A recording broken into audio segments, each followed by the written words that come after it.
SSP scholarship 26-27ದು verification process ಎಷ್ಟಿರುತ್ತೆ ಮತ್ತು ಯಾವಾಗ ಕ್ರಿಯೇಟ್ ಆಗುತ್ತೆ, ಏನೇನು ಪ್ರೊಸೆಸ್ ಇರುತ್ತೆ ಅಂತ ಕಂಪ್ಲೀಟಾಗಿ ನೋಡೋದಾದರೆ ಫ್ರೆಂಡ್ಸ್, ನಿಮಗೆಲ್ಲ ಗೊತ್ತಿರಾಗೆ ಇವಾಗ ಆಲ್ರೆಡಿ ಅಪ್ಲಿಕೇಶನ್ ಸ್ಟಾರ್ಟ್ ಆಗಿದೆ.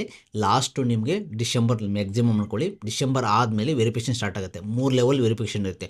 ಒಂದು ನಿಮಗೆ ಕಾಲೇಜ್ ಲೆವೆಲು, ಆಮೇಲೆ ತಾಲೂಕು ಲೆವೆಲು, ಆಮೇಲೆ ಡಿಸ್ಟ್ರಿಕ್ಟ್ ಲೆವೆಲು, ಆಮೇಲೆ post to D B to S ಆರ್ನು ಅಂದರೆ ಡೈರೆಕ್ಟ್ ಬೆನಿಫಿಟ್ ಟ್ರಾನ್ಸ್ಫರ್ ಏನಿದೆಯಲ್ಲ ಅಲ್ಲಿ ಕಳಿಸ್ಬಿಡ್ತಾರೆ. ಅಲ್ಲಿ ಎಸ್ ಅಂದರೆ ನಿಮಗೆ ವಿದಿನ್ 1 to 2 ಮಂತಲ್ಲಿ ನಿಮಗೆ ಅಮೌಂಟ್ ಬರುತ್ತೆ. ಮತ್ತು ಅಮೌಂಟ್ ಯಾವ ಥರ ಬರುತ್ತಂದರೆ ಇದು ಕೋರ್ಸ್ ವೈಸು. ಓಕೆ, ನಿಮಗೆ amount scholarship amount course wise ಇರುತ್ತೆ.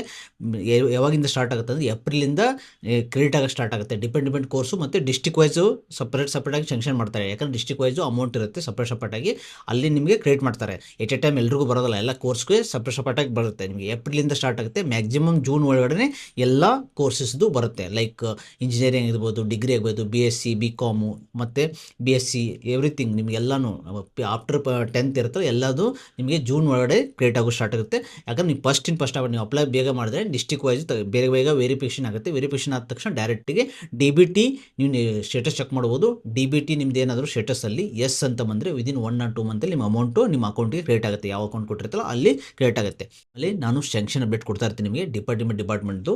ನಮ್ಮ ಸ್ಟೂಡೆಂಟ್ಸು ಕಮೆಂಟ್ ಮಾಡ್ತಾರೆ, ಮತ್ತು ನಾನು ಪರ್ಸ್ನಲಿ ಬ್ಯಾಕ್ವರ್ಡ್ ಕ್ಲಾಸ್ ಡಿಪಾರ್ಟ್ಮೆಂಟ್ ಆಗಿರ್ಬೋದು, ಮೈನಾರಿಟಿ ಡಿಪಾರ್ಟ್ಮೆಂಟ್ಗೆ ಬೆಂಗಳೂರಲ್ಲೋ ಆಫೀಸ್ಗೆ ಹೋಗಿ ನಾನು ಕೇಳ್ಕೊಂಬಂದು ಅಪ್ಡೇಟ್ ಮಾಡ್ತಾ ಇರ್ತೀನಿ ನಿಮಗೆ. ನಮ್ಮ ಚಾನಲ್ನ ಫಾಲೋ ಮಾಡಿ ಕಂಪ್ಲೀಟ್ ಅಪ್ಡೇಟ್ ಆಗಿ. ಓಕೆ.